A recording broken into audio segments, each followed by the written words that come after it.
Kalau setiap akhir atau awal tahun Masehi terkadang dikaitkan dengan agama. Bahwa yang terlalu berlebihan baik kanan maupun kiri sama-sama tidak baiknya. Yang berlebihan berada, mohon maaf saya tidak bisa mengucapkan selamat tahun baru Masehi, tahun baru saya Muharram. Yang berlebihan merayakan dengan sampai tempat kotor sama-sama tidak baik. Sesungguhnya bagaimana sih selama ada musibah? Apakah kalender itu punya agama? Sehingga ada kalender Muslim, ada kalender Nasrani, Cina, atau Konghucu dan sebagainya. Biasanya jawab, kalender itu KTP aja nggak punya agama. Sehingga kalau nggak ada, kalau kami nggak ada orang KTP. Bagaimana sebenarnya Islam melihat ini? Kita kembali kepada saya jelaskan dulu kalender Hijriah. Apakah kalender Hijriah ini bisa disebut kalender Islam? Apakah bulan-bulan yang ada dalam kalender Hijriah disebut bulan Islam? Apakah hari-hari yang ada di dalam bulan Hijriah bulan Hijriah disebut Islam? Saya mau tanya, Islam itu mulai kapan ada? Tentu sejak seorang Muhammad diutus menjadi nabi di usia 40 tahun. Betul? Nabi Muhammad lahir dari apa? Dari Senin. Tanggal 12 awal. Berarti ketika tanggal itu ada, bulan itu ada, hari itu ada, Nabi belum ada jadi nabi. Kok bisa nyebut Rabiul Awal? Berarti bulan Rabiul Awal ini bulan Islam apa bulan Arab? Bulan Arab. Oke. Nama Yaumul Isnin berarti hari apa? Sudah ada sebelum perang Islam. Oke. Dalam bahasa Arab kadang begini, nyebut hari Minggu aja dari masyarakat. Terusnya ketika hari itu hari Ahad. Itu kan cuma bahasa. Sesungguhnya apakah Islam sekolah itu? Terhadap bahasa. Yaumul Ahad, Yaumul Isnin, Sabti, Yaumul Selasa, Selasa, Yaumul Arbi'ah, Rabu, Yaumul Khamis, Yaumul Jumat. Hari 7 bahasa Sab'ah atau Sab'ah, ya, Sab'ah atau Sab'ah, hari ke-7. Kita di sini bagaimana? Sabtu ya, dari 7. Sabtu itu bahasa apa? Kalau bahasa Arab Sab'ah, Sab'ah. Bahasa Ibrani, betul. Bahasa Ibrani. Bahasanya orang Yahudi. Quran pakai bahasa Arab. Ketika itu satu. Quran bersatu pakai bahasa Sabtu. Di Al-Baqarah, alladzina katu bisabti wa qul lahu kunu qiradatan khasi'in. Cuma enggak arti bahasa Arab. Nyebut padahal kalau dalam bahasa Arab Sab'ah, alladzina katu bisab'ah ya, bisabti Sabat. Sabat bahasa Ibrani. Orang Ibrani, orang Yahudi, kalau dia bukan itu dari Sabat. Yaum Sabat. Nah di sini, ini mana budaya, mana ajaran, ya, syariat harus dibedakan. Terlalu berlebihan mengkiri kita tidak setuju, terlalu kanan kita tidak setuju. Islam itu ummatan wasatoh yang kita kenal. Nah, kembali lagi Hijriah kalender disebut Hijriah ditetapkan sejak Nabi hijrah secara fisik, dan itu pun mulai ada ditetapkan menjadi kalender saat itu di era Umar Sigabab bin Khattab. Artinya di zaman Nabi belum ada istilah kalender Hijriah. Kalau nama-nama hari, nama-nama bulan sudah ada. Nama-nama bulan yang digunakan Ramadan, Rajab, Sya'ban, Rabiul Awal itu sudah ada peran Islam. Sama Nabi, ketika nama-nama bulan itu tidak mempunyai dampak arti yang bertentangan dengan akidah Islam, dibiarkan. Nabi tidak begini. Oh, saya jadi Nabi tahu. Saya minta sama Allah, orang Islam untuk saya harus mempunyai alma mater baru, seragam baru, nama bulan baru, semua baru. Enggak, begini. Yang tidak bertentangan dengan pokok-pokoknya dibiarkan. Itu budaya. Ketika Nabi pakai gamis, pakai surban, kemudian penutup kepala dan sebagainya, karena pakaian umumnya masyarakat saat itu seperti itu. Jadi yang pakai surban, pakai gamis, dia cuma Nabi, dia cuma bakal lupa-lupa. Abu Jahal bulan dia pakai. Nah, banyak kita dengar itu. Kalau dalam definisi bid'ah, ya Nabi belum pernah dilakukan sekali Hijriah. Itu kan ditetapkan pada masa Sayyidina Umar. Tapi bahwa nama hari dan bulan sudah ada Islam. Nah, bukan ya. Kalau Hijriah menggunakan penanggalan perhitungan bulan. Kalau kalender Masehi menggunakan peredaran matahari. Dan gimana Islamnya? Dalam surat Kahfi, wa makatu tikat bihim, asal kami itu tidur di dalam gua. Soalnya kami ada di sini nah wasdadu tis'at 300 ditambah 9 tahun.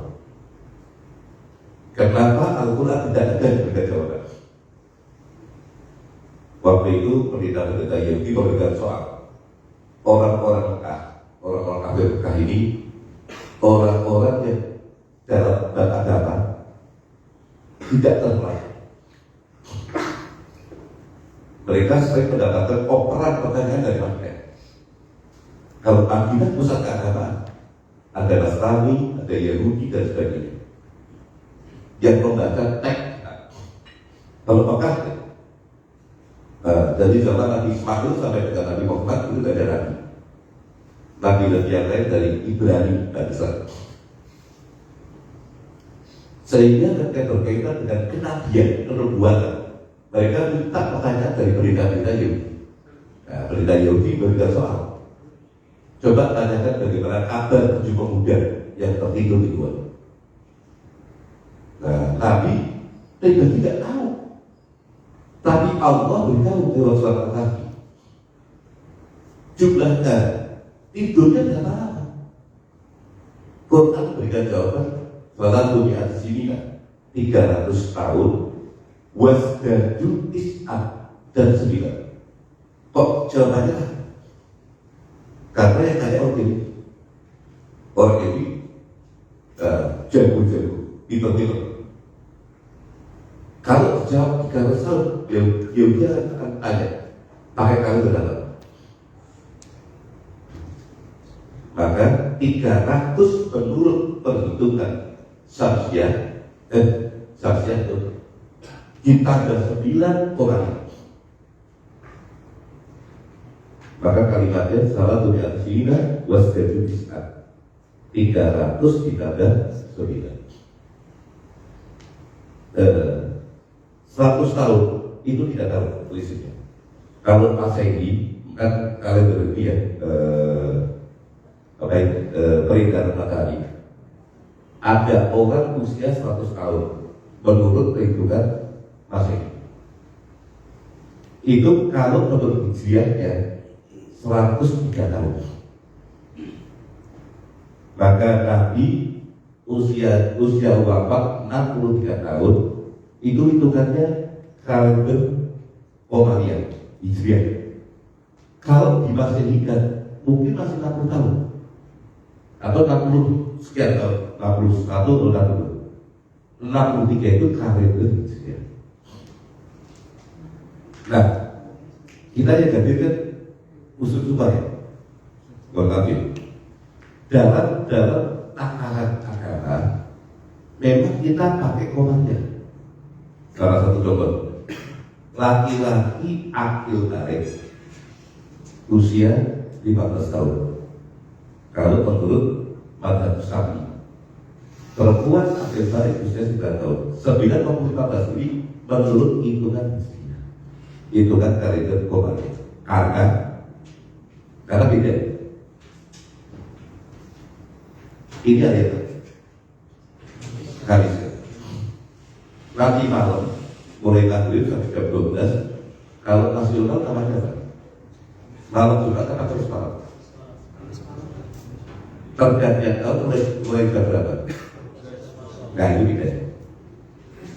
Kalau dalam dunia Islam mulai maghrib nanti itu sudah malam Jumat, Lailatul sampai nanti maghrib dari Jumat, bukan mulai jam 12 malam. Contoh, ketika bulan puasa, maghrib ditetapkan malam ini malam 1 Syawal, sudah boleh takbiran belum? Langsung takbiran. Malam puasa kita terawih mulai kapan? Terawih puasa di besok mulai umpamanya 1 Ramadan. Kita terawihnya malam Kamis atau malam Jumat? Nah, ada perbedaan dalam itu. Kalau dalam kalender Hijriah, kita Islam menggunakan itu, maka dimulai dari terbitnya matahari karena bulan malam itu sudah mulai masuk akal. Nah, kalau Masehi nanti jam 12 malam. Ya, ini perlu diperhatikan. Maka akil tarik usia 12 tahun menurut hitungan Komariah, 9 tahun menurut hitungan Komariah. Dalam bab zakat 1 tahun haul ya hitungan Komariah. Karena tadi kembali pada hari ketika Rasulullah mengatakan ada salah satu di antara keistimewaan malam Jumat, kalau ada orang muslim atau muslimah wafat dalam keadaan iman dan tidak murtad, meskipun ahli maksiat, di malam maupun hari Jumat, maka di alam kubur dia aman dari fitnah kubur. Coba kubur. Nah ini kan kalau kita lihat kebiasaan kita Masehi sampai juga beda malam atau hari Jumat. Nah kalau menurut Hijriah tadi, begitu Kamis sore maghrib itu sudah malam Jumat, sampai nanti maghrib lagi hari Jumat. Kalau bahasa kita tadi Jumat malam, berarti malam Sabtu masih Jumat tuh, ya kan? Nah tidak seperti itu. Kiai atau Gus pertanyaan ibu saya apa? Jam berapa? Hari Jumat. Jumat apa? Jumat malam, bukan Jumat, itu malam Sabtu. Kalau dia masuk ke hadis tadi, Lailatul Jumat atau Yaumil Jumat, malam atau hari Jumat. Ya contoh ya tadi ya. Kita mulai terawih malam 1 Ramadan, puasa hari Jumat atau Kamis tanggal 1 Ramadan, kita terawih mulai malam Jumatnya. Yang kemudian yang kedua, malam terakhir Ramadan, Menteri Agama menetapkan Isbat Hilal pada takdir menetapkan bahwa besok 1 Syawal malam itu masih terawih kan? Enggak. kecuali belum ada putusan antara puasa 30 hari atau 29 hari. Setelah diputuskan ternyata puasa 29 malam itu ya sudah takbiran terawih. Nah, jadi ini mindsetnya ketika bicara agama dalam tradisi Qomariyah. Kalau dalam tradisi apa ini? Kalender nasional ya tadi kalender Masehi. Nah, yang ketiga menyambut tahun baru. Ini ada sisi yang berbeda. Kenapa sih gitu ya? Kok gak bisa berperan kayak Masehi? Saya sebagai santri, sebagai ustaz, orang Islam, saya nggak setuju kalau Hijriah disambut model Masehi. Karena perintahnya yang Hijriah itu dengan doa, dengan puasa. Karena orang Islam tahu kalau tambah tahun, termasuk ulang tahun, sesungguhnya itu berkurang umurnya, bukan tambah. Betul ya? Lu orang ramai kayak orang kayak kita kan agak setuju. Kalau tahun baru Hijriah konvoy ramai-ramai pekasan macam-macam kayak orang dolor gitu. Kurang kok seneng. Ada kan berkurang. Kalau usianya itu 60 tahun terus wafat, berarti tambah tahun, berarti tambah dekat dengan kematian. Gembira. Ketika ulang tahun, sebulan-bulan macam-macam, Anda semakin dekat dari kematian. Kalau Anda maafnya 10 tahun lagi bagi tambah tahun 9 tahun lagi ada apa? Tambah tahun 8 tahun lagi ada apa? Tambah dekat dengan kematian. Lu kok gembira? Nah, kegembiraan dalam rangka tasakuran beda. Ya Allah, kita introspeksi kayak ini, muhasabah di usia sekian. Saya kerja sekian tahun, apa yang harus saya lakukan? Bagaimana saya menjaga ibadah saya kepada Allah, hak saya kepada sesama manusia, kepada orang tua, anak, istri dan sebagainya. Introspeksi. Bersyukur atas semua nikmat yang telah diberikan. Kemarin kita sudah dari COVID 2 tahun. Betapa banyak saudara kita, teman kita, tetangga kita, mungkin sebagai guru kita yang wafat tanpa sebab, begitu cepat sekali. Alhamdulillah kita masih diberi kesempatan lolos dari COVID 2 tahun lalu. Kesempatan kedua diberikan ini, bagaimana kita menangani tetap? Kalau tasakuran dalam rangka itu dengan cara yang dibenarkan oleh Islam, dan masalah. Nah yang ketiga, contohnya kita libur Natalan, Gus. Tahun baru kayak ada kaitannya dengan berbau-bau agama itu. Ada orang tanya saya, gimana mengucapkan selamat Natal? Saya kontroversi. Sekarang bagaimana kalau menikmati liburan Natal dan Tahun Baru? Ya saja, ya tinggal diislamkan aja. Kalau kamu itu non-muslim, tinggal diislamkan aja. Maksudnya Gus, dari liburan kita ke tempat orang tua kan ajaran Islam. Kita liburan, contoh ini ya, besok ini hari Jumat ada satu ya. Itu banyak teman-teman kita yang sama kayak dengan ya, kerja macam-macam, kemudian liburan mereka mau liburan. Saya mau hadir di Limona di depannya Habib Lutfi. Ini kan di Islam kan. Menikmati liburan tahun baru, Natal ke tempatnya guru. Sembari pulang ke orang tua, mampir ke Pakalwakan, silaturahim ke tempatnya guru, ulama, yes. Nanti sambil pulangnya kita atau mana ke orang tua, di jalan sambil menikmati rekreasi, enak semua sudah. Nah kalau menikmatinya seperti itu ya baik. Kata-kata itu tadi kita Islamkan tradisi. Kata tadi liburannya kalau Natal dalam tahun baru Masehi tidak masalah. Cuma kita menikmatinya dengan cara yang dibenarkan oleh ajaran. Kecuali malam tahun baru pesta miras, kemudian macam-macam seperti mereka. Kayak itu yang tidak dibenarkan. Tapi kalau kemudian kita kerjakan dengan cara-cara yang sesuai dengan norma dan syariat, itu bagus. Dan itulah salah satu cara menikmati nikmat yang telah Allah karuniakan kepada kita. Kemudian yang keempat, bukan lagi ya, kita harus kadang-kadang ada beberapa tulisan di medsos. Kampung kami tidak menerima program tradisi Yahudi. Saya terus pikir, lebih tak program tradisi Yahudi. Terus nanti Islam agamanya apa?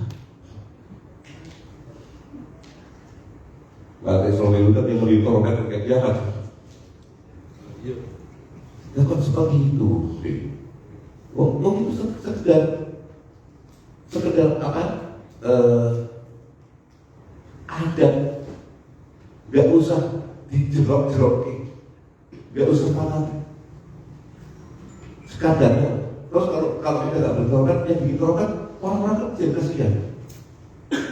Terus sekedarnya aja. Kecuali pakai lagu mereka dan kemarin ketika Piala Dunia. Piala Dunia itu di Qatar. Kali itu enggak lagu yang dinyanyikan, lagu Piala Dunia. Bukan lagu-lagunya Nabi Piala Dunia. Itu kan lagu Yahudi. Asyik lagu asli itu. Katanya tidak arti. Tapi saatnya diubah.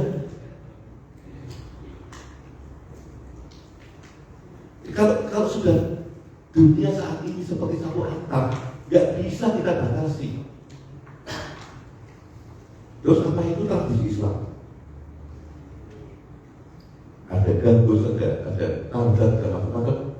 Ini kan budaya yang kemudian dipakai oleh Islam, dipakai oleh macam-macam. Kecuali simbol agama. Saya orang Muslim, mohon maaf, saya pakai salib. Nah ini baru dihukumi dosa karena simbol agama. Ya, tapi kalau kemudian pakai celana jeans, pakai sarung, pakai baju, ini sudah nasional tahun. Kalau dulu pakai pakaian tertentu merupakan identitas tertentu agama tertentu dari tasawuf pun diatur kuat tulis. Sekarang yang umum itu ya nggak salah. Ya contoh lagi, masjid ada menara, masjid ada ubah. Apa itu tradisi Islam? Sekarang masjid kalau tidak betul, kayaknya kurang Islam. Itu tradisi yang diislamkan. Kubah itu mulai ada sejak Konstantinopel jatuh di tangan Turki Utsmani. Bizantium jatuh di tangan Utsmani. Romawi Timur pusatnya Bizantium dan Konstantinopel. Itu Eropa. Setelah kalah di tangan Sultan Muhammad Al-Fatih, kemudian keindahan seni bangunan yang ada di sana ditiru Islam. Maka Kubah itu bagian dari seni bangunan Mediterania. Mulai itu masjid ada Kubah. Dulu belum ada. Yang kedua, menara. Itu mulai ada ketika Islam masuk ke Persia. Persia itu Iran. Agamanya Majusi, gambarnya api. Tempat menaruh apinya di atas. Bahasa Arabnya Manarok. Akhirnya dipakai oleh saudara-saudara Islam untuk melengkapi masjid, untuk tempat azan, karena zaman itu belum ada mic. Yang azan naik ke atas, kemudian di atas menara tadi. Yang fungsinya tadi untuk nyembah api, kemudian diganti. Masuk ke tanah Jawa, Wali Songo ulama-ulama dulu melihat di sini mau bikin menara seberapa tingginya, suara nggak ada kemana-mana. Karena medannya hutan belantara. Kalau di Timur Tengah medannya itu pada pasir. Dulu kan belum ada rebutan ulama. Bagaimana ini? Cara untuk memberitahukan kepada masyarakat waktu sholat dan tidak. Ada tetap ada, tapi sebelum ada kita akhirnya rebutan muncullah beduk. Ya kalau ente cari di Masjid Nabawi dan Masjid Haram gak ada beduk. Itu kreativitas ulama Nusantara. Beduk yang ditabuh orang juga semua ada atau ada. Nah inilah Islam fleksibel.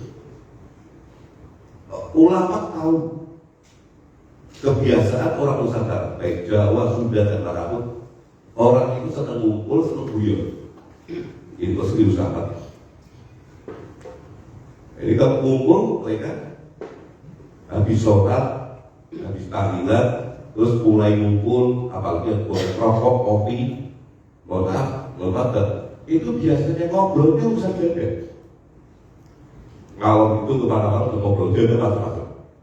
Ulama tahu kalau di masjid ini kurang ada, tapi harus ada tempat jamaah, harus ada tempat kumpul. Gimana solusinya? Bikin tempat tapi tidak masjid, tempat sholat. Dulu namanya Langgar, Jawa Barat itu Tajuk, luar Jawa itu Suro, ya kan? Suro. Itu bukan masjid, itu di Timur Tengah nggak ada produk Nusantara, kecerdasan buat Nusantara.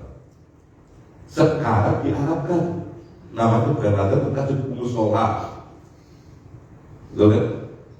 Terus pengawal nggak ada lagi adanya musola. Jawa Barat nggak ada Tajuk, adanya musola. Wes walaupun di Islam diarabkan, di sana aja ada. Usolli sunatan tahiyatul musola ada. Adanya usolli sunatan tahiyatul masjid. Karena musola atau langgar atau surau ini produk Islam Nusantara. Dalam rangka tadi, dalam rangka rahmatan ulama pada umat. Kalau waktu dibawa ke masjid belum tahu tata keramanya masjid, dibina dulu di langgar-langgar musola, Jumatan ya baru ke masjid. Maka orang yang di dekat masjid zaman itu, ya di dekat masjid, biasanya itu namanya kauman. Kalau di Jawa seperti itu kauman, tempatnya kaum, orang-orang yang sudah ngerti agama, ngerti tata cara hormati masjid. Yang belum mikir, kami cukup di langgar aja. Yang kedua, saat itu langgar, lebih orang Nusantara. Kalau ngumpul itu di langgar, dulu belum ada medsos, belum ada televisi, radio. Jadi kalau habis sholat tabligh, habis sholat isya, ya udah ngumpul sampai tidur pun di langgar. Nah nanti karena tidurnya di sana ya ngobrol segala macam, ya rokok, ya udut segala macam.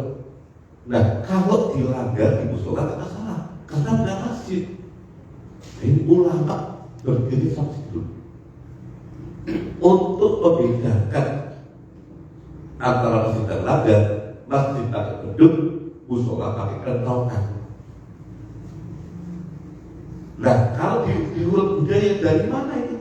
Beduk di Timur Tengah nggak ada. Kalau ente cari di Kelenteng kan ada. Nah memang beduk ini dari budaya Cina. Nah wali Songo dari mana kenal Cina? Wali Songo dari garis neneknya keturunan sampai itu Vietnam, Kamboja. Maka mereka kenal budaya beduk, termasuk baju koko. Sekarang kita kalau pakai baju koko putih Islami kan? Saya pun suka baju koko, ya. Baju disebut takwa sekarang. Padahal baju koko, namanya aja koko. Koko itu dalam bahasa Indonesia kandas, kanvas. Kemudian menjadi bajunya santri, bajunya kiai, bajunya habib.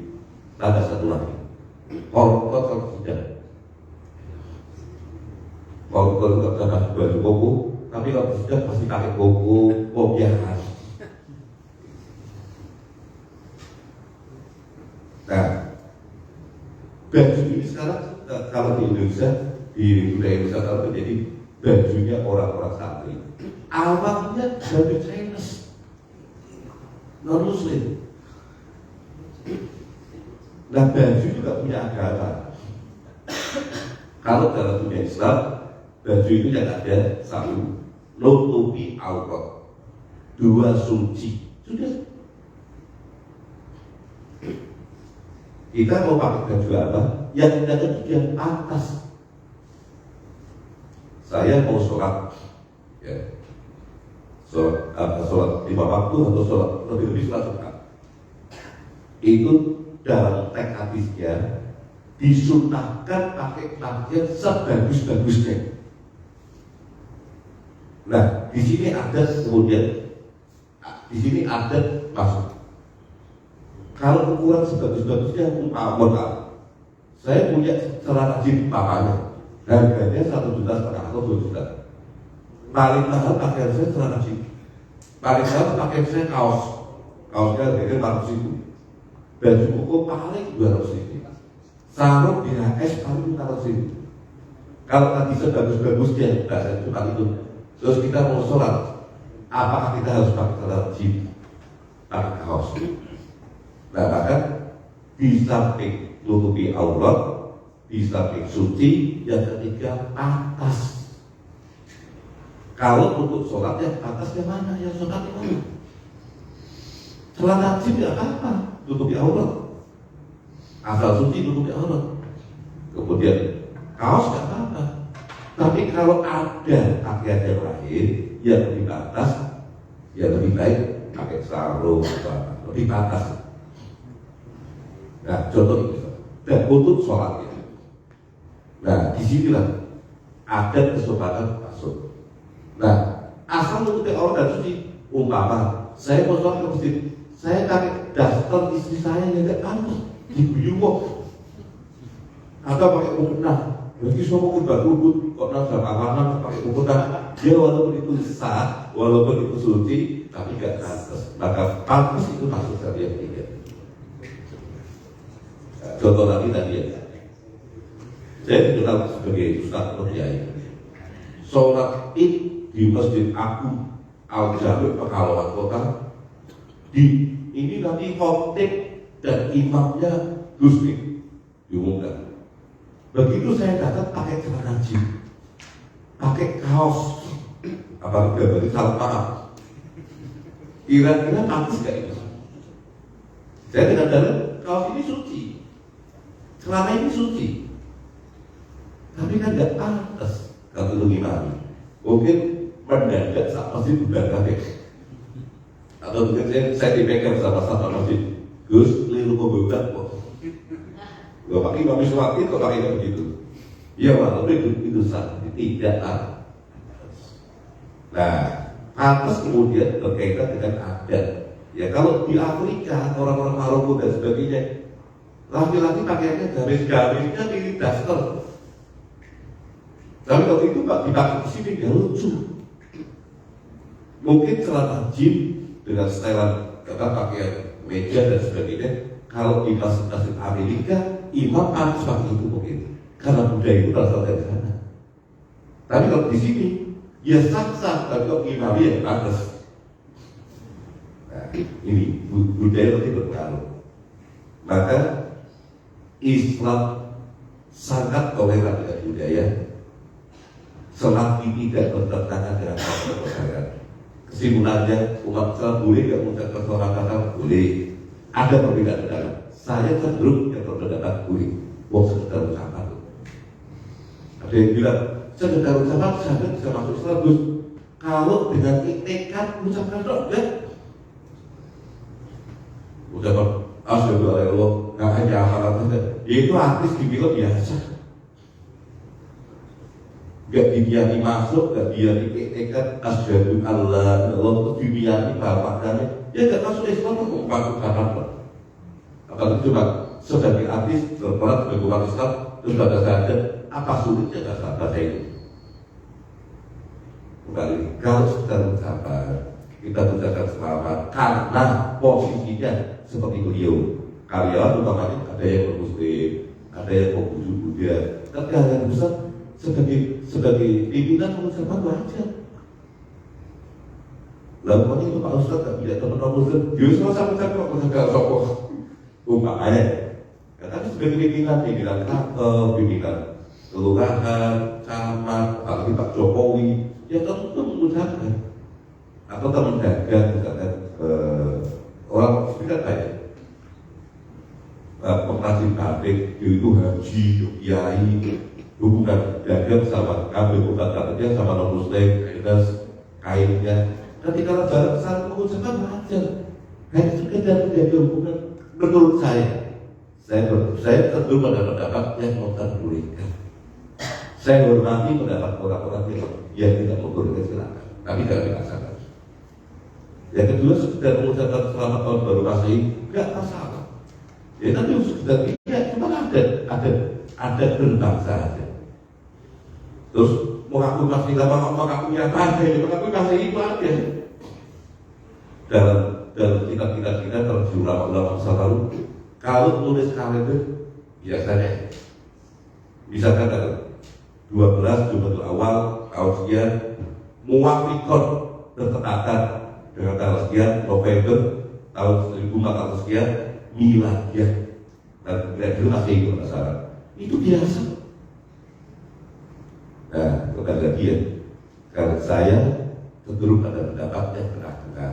Kita tidak mengucapkan kesalahan, bukan berarti tidak masalah. Asal dengan cara-cara yang diperbolehkan oleh saya. Ada intinya kembali lagi di akhir tahun ini ya akhir tahun Masehi. Dan kalau Islam tidak cuma akhir tahun, Islam setiap saat kita diingatkan wal asri innal insana lafi khusr illa alladziina aamanu wa 'amilus shalihati wa tawassaw bil haqqi wa tawassaw bis sabr. Maka ayat itu biasanya dibaca surat itu kalau acara selesai untuk mengingatkan bahwa setiap saat kita bersabar. Maka ada 5 waktu sholat 5 waktu itu muhasabah.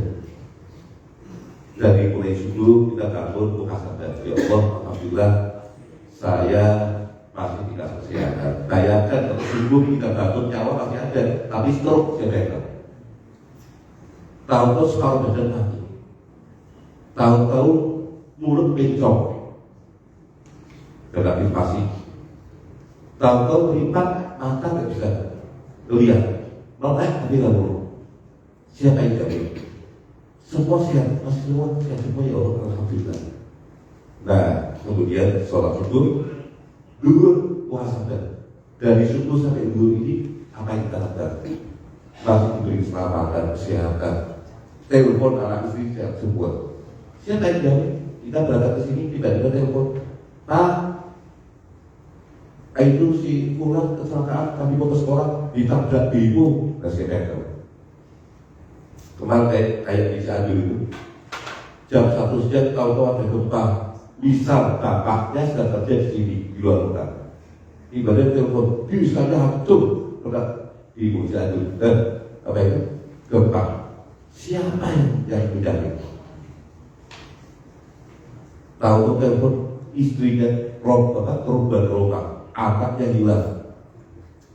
Mungkin itu jam 1 siang ya. Jam 11-nya itu mungkin tidak bikin, nggak nyangka kalau nanti jam 1 akan ada bencana seperti ini. Masih normal biasa, yang rokok masih rokok, yang makan pecel masih makan pecel, yang nonton ini masih nonton ini, mungkin yang pacaran masih pacaran. Dia nggak nyangka 1 jam yang akan datang. Tahu-tahu gempa seperti itu. Itu pas saya perjalanan jauhan di tol di Malang. Saya perjalanan mau mengajar di Sudan. Itu saya tanya. Makanya subuh sampai dulu mau sadar. Dulu sampai asar mau sadar. Asar sampai maghrib balik sadar. Tidak terakhir mau tidur. 5 waktu ini kalau kita gunakan dulu mau sadar, insya Allah kita akan jadi orang yang luar biasa. Selalu introspeksi bagaimana yang kita lakukan, prestasi kita, manfaat atau enggak, terutama kepada Allah Subhanahu wa Ta'ala. Jadi itu yang bisa saya sampaikan. Mudah-mudahan di akhir tahun ini kita semua refleksi muhasabah Satu, mohon ampunan kepada Allah dalam sisa waktu yang diberikan ini, apakah sudah sesuai dengan anjuran dan ajaran beliau? Yang kedua, apakah hubungan kita selama ini terhadap relasi, terhadap atasan, terhadap bawahan, relasi keluarga, istri, anak, sudahkah sesuai dengan apa yang dikatakan oleh Allah?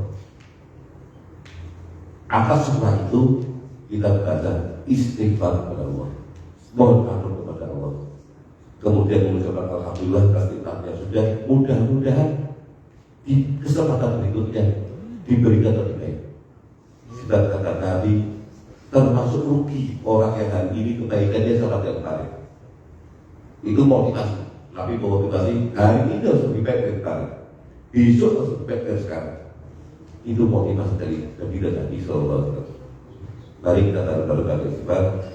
Astaghfirullahaladzim, astaghfirullahaladzim, li wa liwalidayya wa li jami'il mu'minina wal mu'minat wal muslimina wal muslimat al ahya'i minhum wal amwat. Astaghfirullahaladzim, li wa liwalidayya wa li jami'il mu'minina wal muslimina wal muslimat al ahya'i minhum wal amwat. Astaghfirullahaladzim, li wa liwalidayya wa li jami'il mu'minina wal muslimin wal muslimat al ahya'i minhum wal amwat. Al-Fatihah.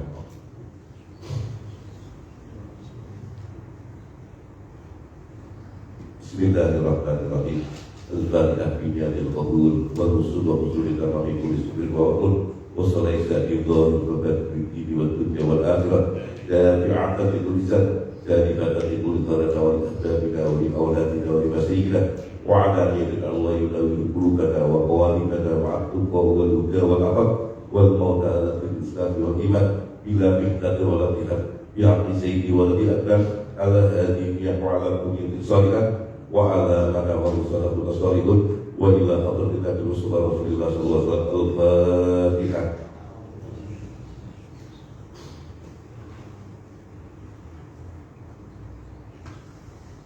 Amin amin rabbana taqabbal minna innaka antas samiul alim wa tub alaina innaka antal tawwabur subhana rabbika rabbil izzati amma yasifun wa salamun alhamdulillahi rabbil alamin. Saya akan lupa doakan semoga pemerintah kita yang sekarang maupun yang akan datang diberikan oleh Allah lebih baik.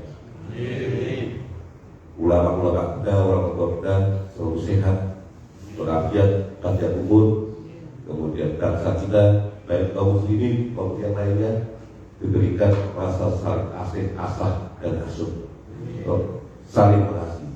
Al-Fatihah.